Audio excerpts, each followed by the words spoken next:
Hi there. Welcome to Fitness Junk Debunked. This is our second podcast. My name is Ron Dykstra. I'm here with Steph Ironless, Yeah. Ironlinus, I got that right. and Erin Brown. And today we are fortunate to have our special guest with us. And my job today, pretty easy, because our topic today, listening to Black women. So most of what I'm going to be doing from this point on is listening. And so I'll pass this off to Steph Ironlinus and hit it. Guys, take a moment because this is rare. We have a white man that's listening. It's pretty incredible. We're here with my friend, Erin Brown. For the last 10 years, Erin's been writing books, essays, and speaking at university conferences, conducting workshops, just being an all-around badass. And she really likes consulting with independent organizations, including areas of social justice, positionality, identity development, body politics, trauma, activism, emotional skills, boundaries. She's a bad gal, my friend Erin Brown. Hi. Hi. Thanks for joining us today so on a Sunday. And yeah, let's get into the tea. So you reached out to me a couple weeks back with an idea, so maybe we should start there. Yeah, well, I was thinking about, it's really hard to sort of zoom out when there's so much acute pain and look at how to be useful. And one of the sort of macro things I was seeing happening is white women sort of falling apart and Black women directly communicating about what is happening currently and that not really going well, and people not really receiving feedback.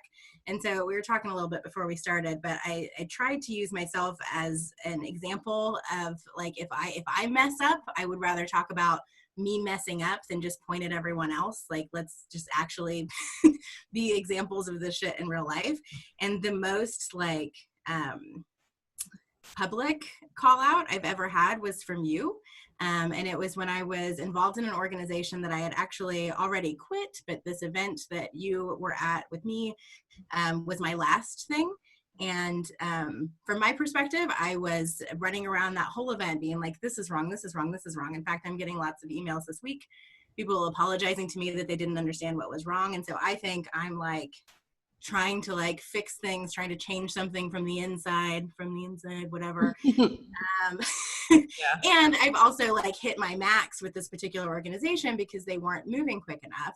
And I missed completely that my being there at all and my being a part of it at all had been harmful to you. And that just my being there and standing next to them, regardless of what I was doing with that position, created harm and put you in a position that you wouldn't have been if I wasn't standing there, which made me complicit.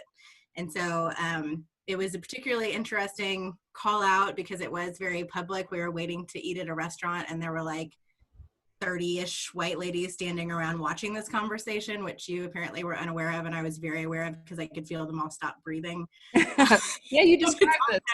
You described it. So I want to circle back to this weekend you were talking about was in 2017. And how long had you been working for that organization prior to you inviting me out?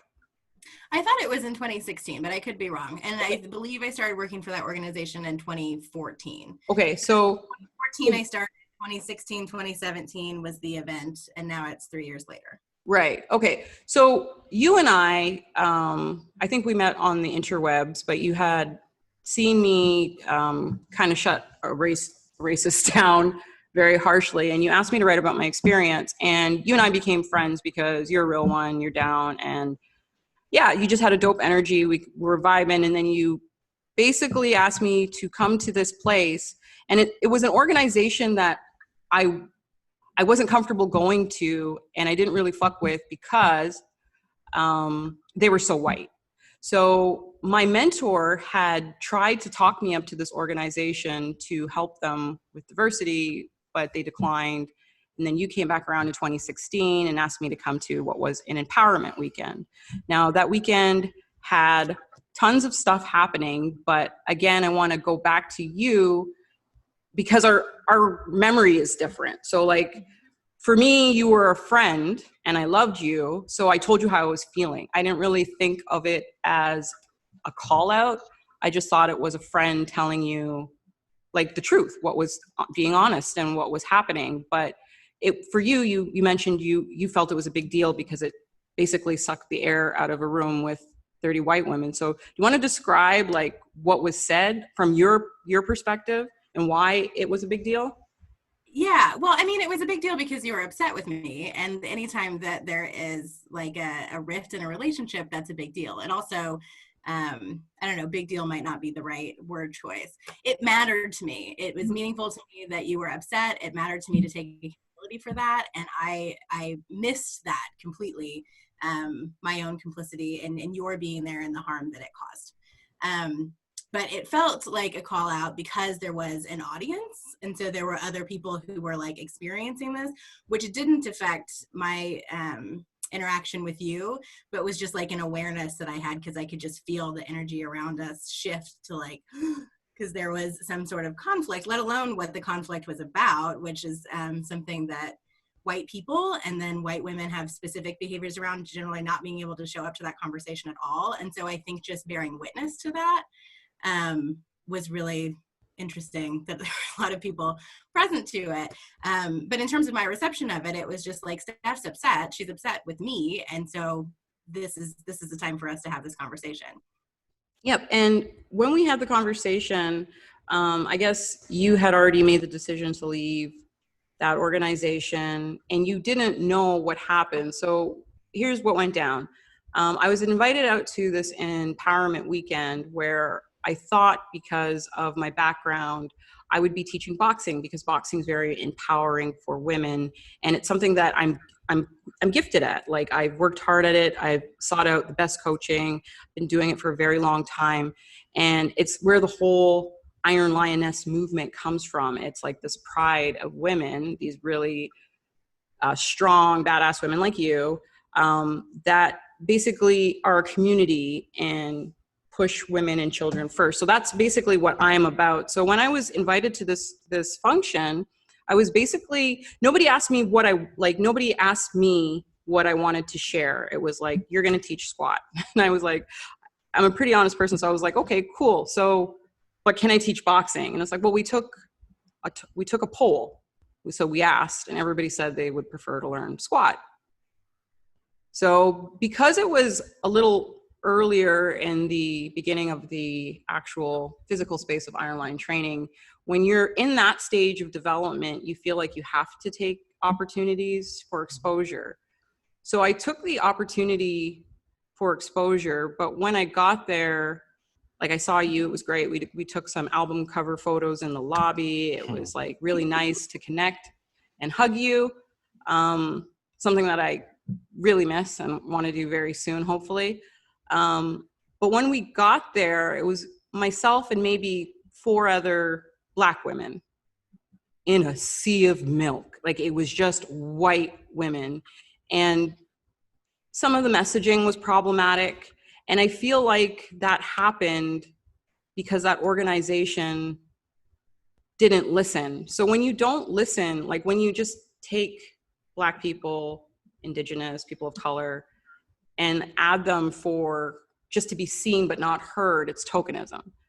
So not just myself, the other Black women felt like we were tokens. Like we were just there, like basically putting in, and we were all beyond that in our careers. We were all beyond that. We all had much more to offer. We all had much more interesting things to offer.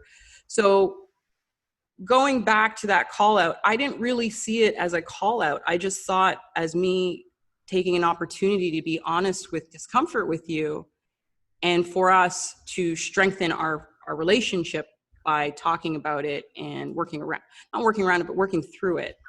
And I feel like that is something that we were able to do and our relationship strengthened, but the organization itself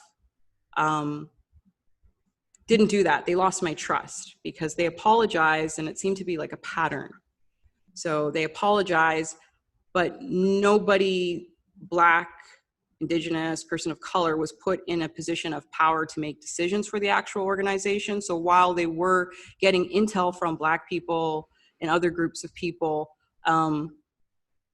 that was still run through a very white lens. So their information is still led by white women. And so I want to talk about listening because, I've sat in a pool of rage for 2 weeks. And, I've talked to my executive board, which are the people that are close to me. And Erin, you're one of them. And obviously my partner is one of them. And it's like, people are really bad at listening. And it's like, well, how do we, as a coach, if I'm to coach listening, where do we start? So thank you for giving me this opportunity and passing the mic to me, Erin, so that my voice could be heard, because I've been saying these same things for almost 10 years now. So forgive me for being irritated, but I'm irritated and I get annoyed and I feel like we can do better. And if I call you out, anybody out there who's listening to my voice, if I call you out, that is an opportunity to deepen our relationship. It's not an opportunity for you to get defensive. It's not an opportunity for you to attack. It's not an opportunity for you to reverse it and play victim. It is an opportunity to actually sit and listen and try to do better, not by yourself, but together. There's an opportunity to take my lead on something that I know a lot about, and that is racism. Now, racism is like this really insidious monster. And when we say it, I feel like a lot of people don't understand it because they've never seen it. They don't even know where it lives, but it lives in all our systems.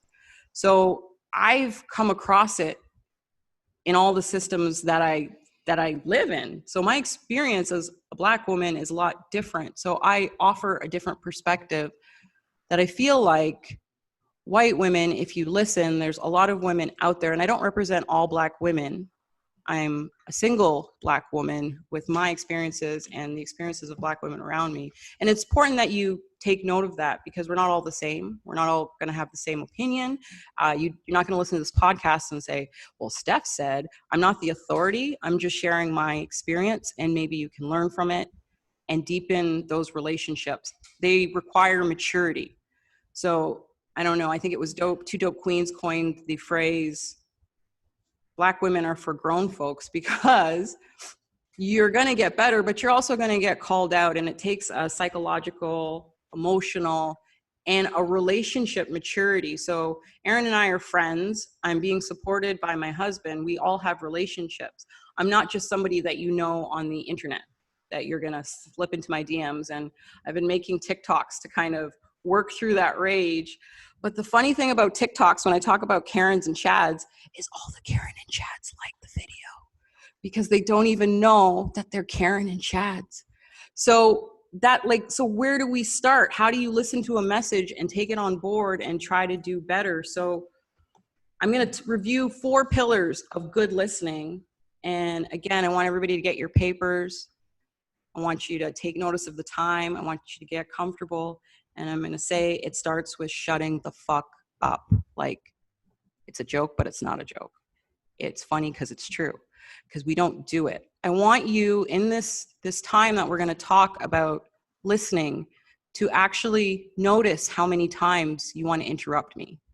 Write it down. Just jot it down. You don't have to share it with anybody. This is just an awareness exercise. Just jot down how many times you want to jump in and tell me you're different.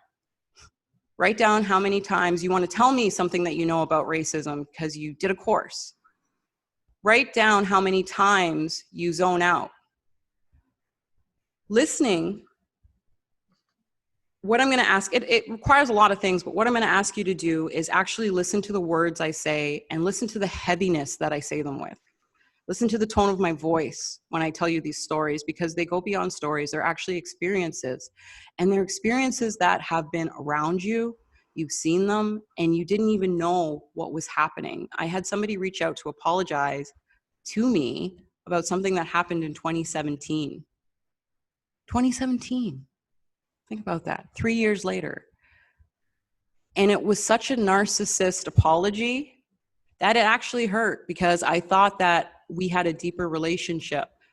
But by seeing everything that was written in their apology, I saw that nothing had changed. And I feel like this way about fitness. Like, I've been saying these things for 10 years, and I finally come around to,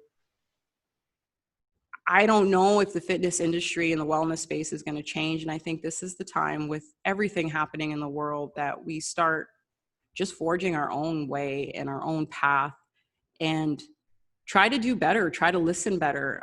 Even on a fitness journey, if you were to hire me as a coach, you'll probably do better if you just listen to me. It's always the people who want to try their own recipe, want to do their own thing, want to take a little bit longer. But I've been successful on multiple platforms, whether it be in the ring, whether it be in the boardroom, from having mentor, coach, and actually listening to what they're saying. So if you're listening to me, you sit with it. You don't wait to tell me something that you heard or something that you think I should know.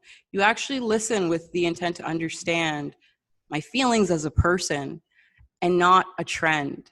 I feel like right now, the trauma of Black people is a trend, and it hurts. I don't know how else to explain it. Like, coming over here, walking over here, thinking of all the things I wanted to say, I was really nervous because I really want you to listen to me. I really want you to take something that's going to help you do better and help us as a people do better, not just Black people, but us as a people. So again, prepare yourself to listen, get comfortable, turn off distractions, place your attention on our voices, listen to my tone, listen to the words I say. Don't get defensive. I just want to have a better relationship with you. I want to connect. I want you to listen without centering yourself.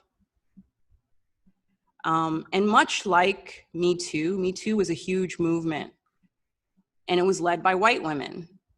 And, you know, Black women originated the Me Too movement, but like, we were there standing with you. We showed up. Like, now, you know, like Rihanna said, it's time to pull up. Like, you got to show up for us, and you got to let us lead. I think this is one of the biggest issues, is let us lead, listen to our lead. Don't do a weekend course and think that weekend thimble of information that you get equates to the lifetime experience of marginalized communities. It just doesn't, and it's insulting when you act like it does. So yeah, let's start by listening. That's how I want to start this story and stories like this in the fitness industry, because I saw a lot of apologies from lots of different organizations within fitness, but they're empty at this point. It's like an abusive relationship. It's like somebody who keeps hurting you and they never listen, and they just keep doing the same things over and over and over again. It gets exhausting, and you have to work within the system to help those who aren't being helped by the system. So one of the things I would ask you to look around and notice is the companies that don't have to make apologies, the companies that have been doing it, the companies that have been listening, the companies that have been showing up and taking care of everybody and listening as best they could, rather than apologizing every 2 to 3 years, or when somebody gets shot, or when Black people get angry. It's like, it almost feels like, oh no, the Black people are angry. Let's get a photo of a Black person to put on our website, and that will make them feel better. Like, it's empty at this point. We got to dig a little bit deeper. We got to get uncomfortable. And unfortunately, it took a pandemic to stop the world, to stop entertainment, to stop you guys from getting on planes and forgetting about it, to stop you from going to bars and drinking it away, and all the other things you do to just turn it off, when there's lots of us that can't turn it off. We're plugged in. We're in it. There's no turning it off for us. Like, people, oh yeah, you can turn off social media. No, I can't, because people are listening. And even if it's 2 people, people are listening. And that's my work. I want people to hear what they need to do. We need y'all to show the fuck up. I'm sorry, I swear, that's me. That's who I am. That expresses some of the very raw emotion that I go through, and I push down and still hold space for all of you. Still continue to hold space, even though I'm dealing with everything that's happening and the many ways that society shows Black people that they're not human, they're not equal, they're less than. My message has gotten more aggressive because I realize that the companies that I'm waiting to show up, they're not going to do it.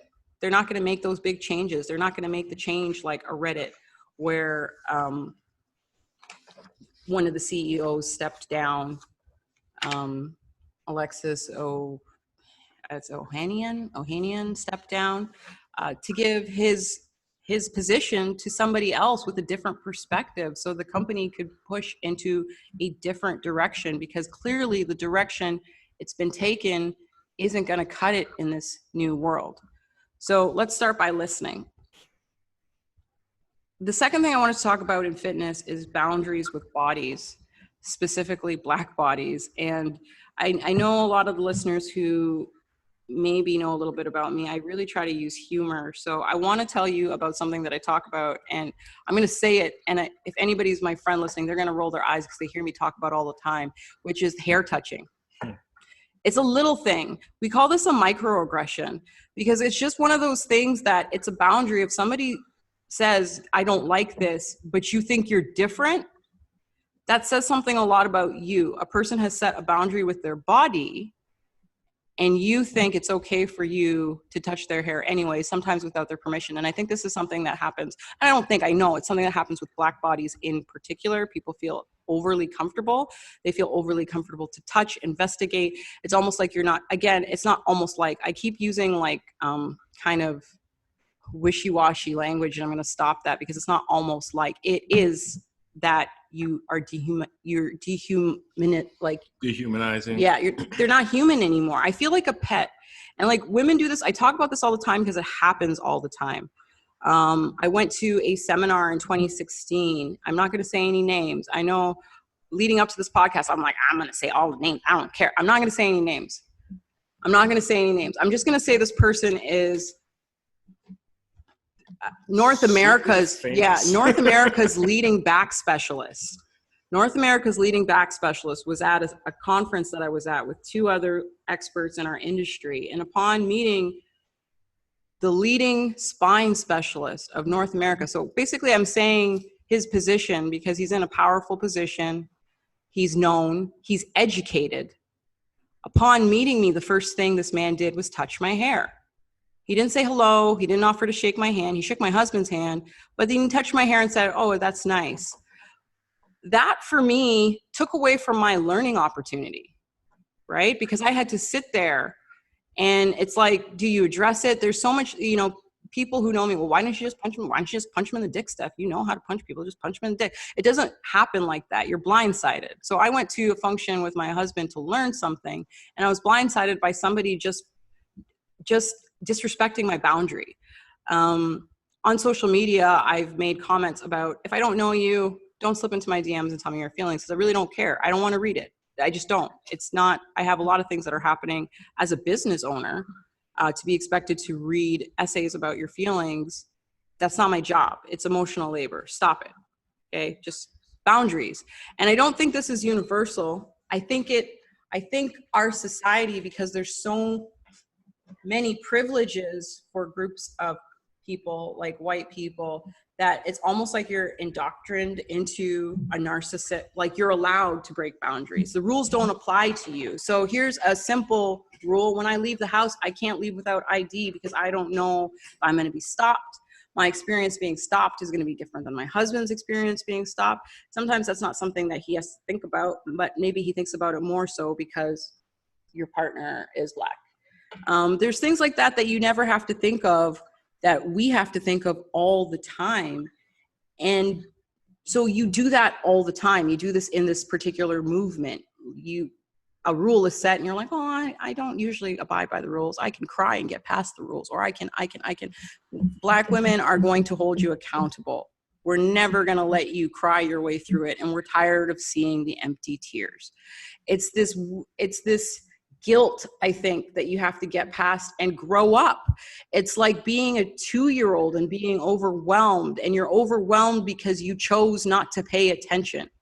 The organization that we talked about at the beginning of this conversation had been working with you, Erin, from 2014, correct? Mm-hmm. 2017, that thing went down. The tokenism went down. Why is it 2020? I'm getting another apology saying we started in 2017. No, you didn't. I know you didn't start in 2017. You started in 2014, and then other things were more important than sticking to your anti-racism plan, which is a habit. And as a coach, after a while, if you're not going to do the work, I can't fuck with you anymore. It's like, you got to do the work. You got to practice your habits. You got to show me that they're habits. You can't just do it for 6 months, and then when things die down, you go back to the way things were. There has to be lasting change. So boundaries with Black bodies, touching them. Funny story, this year, 2020, I'm 39 years old, and I was in the studio that I created, the safe place that everybody can come to, and everybody respects their boundaries. I'm the owner of this place, co-owner. My husband owns part of it. Yeah, sure. My husband owns part of it.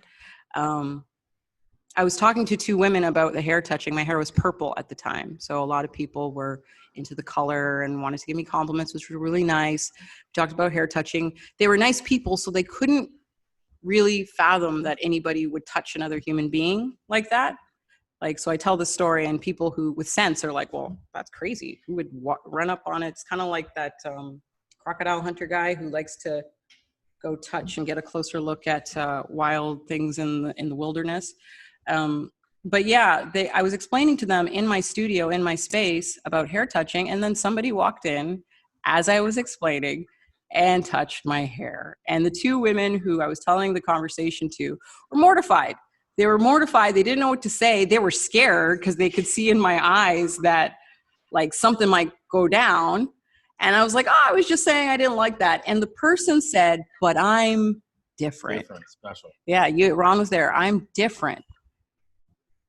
Bitch, who told you you're different? Like, who told you? And it's like, oh, I have to take a step back and then put on a different hat and be like, oh, society told you you're different.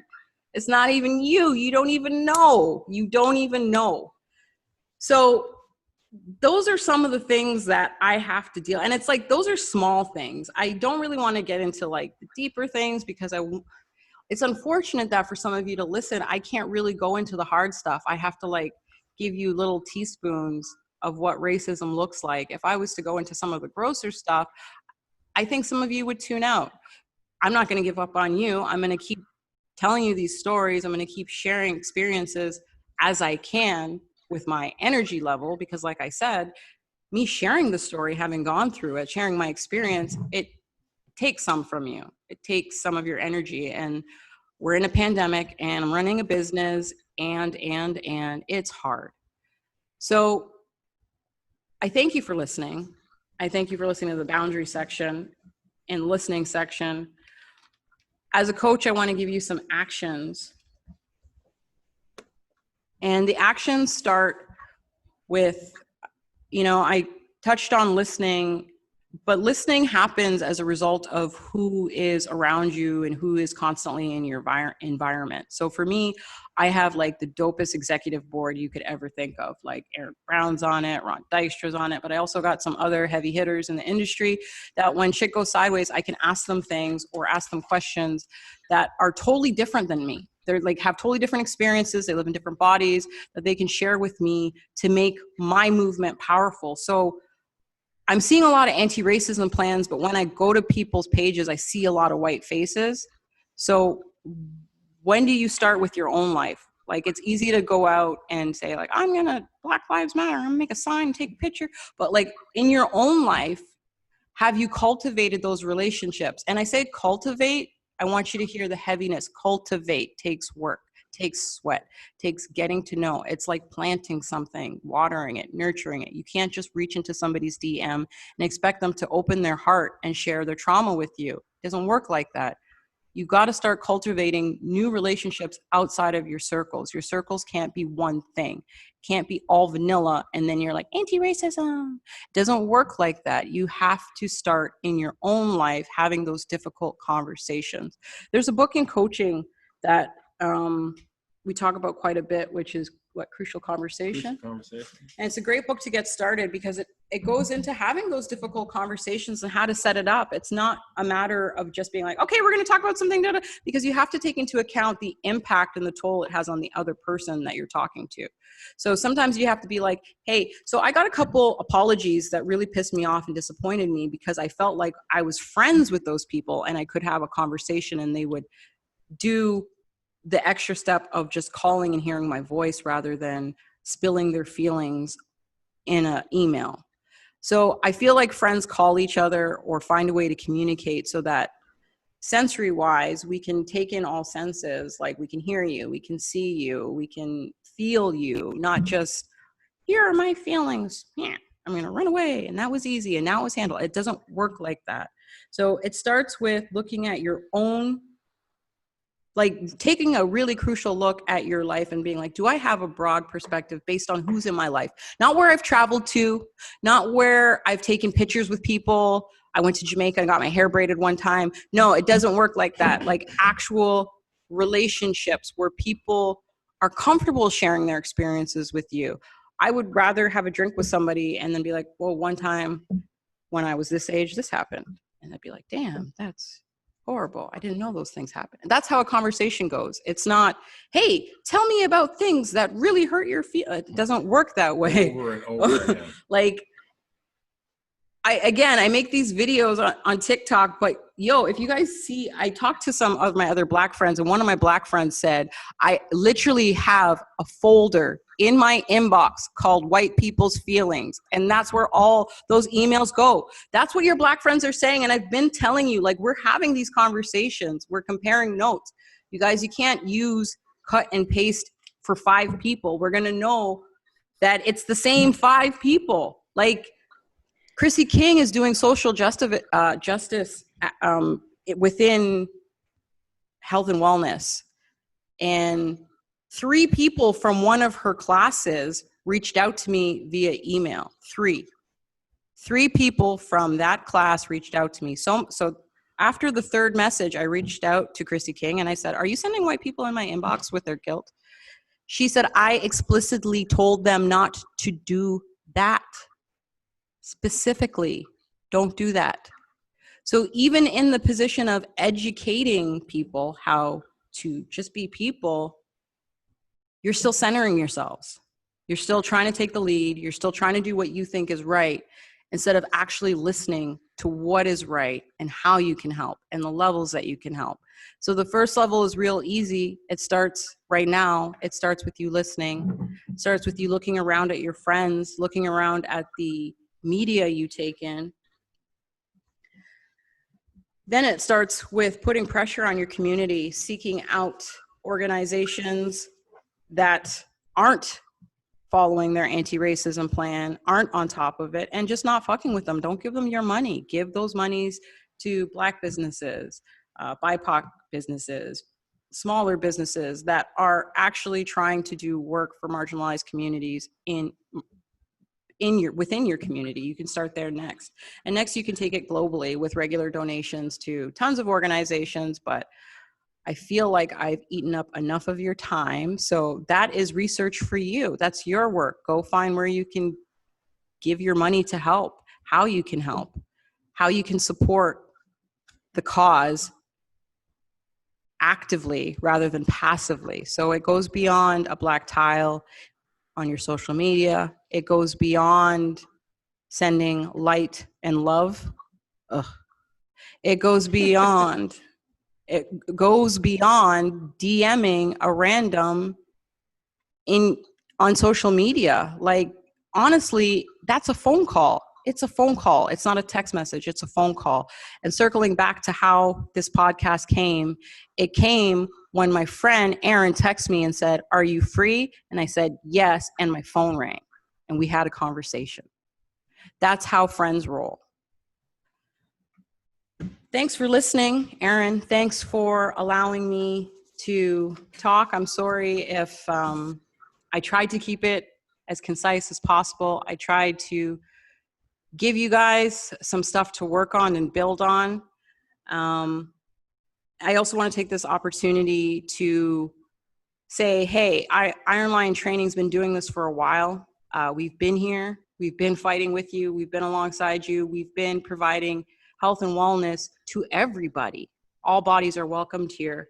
And I feel like this month we've taken away from the lens of pride. So, you know, Black Lives Matter, but all Black Lives Matter. I don't want to see you at the Black Lives Matter with your sign, which I have seen, and you're homophobic. That's not how it works. All, yeah, there's the flag. There's the flag back there. If you're listening, we also have a video that I'm hoping to upload so you all can see us talking to each other. But we're having a body positivity party. We're calling it a body posi party this Friday, June 26th from 6 to 7:30. It's an hour and a half. Erin will be there with her people. The vibe is extra. Being body positive is radical. It's not grabbing a little piece of chub that you have and being like, I love myself despite my tummy. It's beyond that. With all the systems in place right now, especially the pandemic happening, all these little fitness hoes are out there trying to lie to you and get you to feel bad about yourself. They're already starting with the messages about shedding pounds for the summer and your pandemic pounds. Bitch, who cares? It's a pandemic. Is that what we're really thinking about right now, is our bodies? Don't let these fools distract you with this nonsense. Okay, love yourself and celebrate surviving. Celebrate your resiliency. Celebrate how sexy all of you is now, right now, not 6 weeks from now, not after starving yourself, not after shrinking yourself. This is how, be you, big and bold. It's not brave, it's existing. So if you want to come exist with us and turn up, that's going to be this Friday, June 26th. I'm going to have some of my fitness friends. So my colleague Aziza, who is a trained dancer, will be teaching you some moves that she likes that help empower her.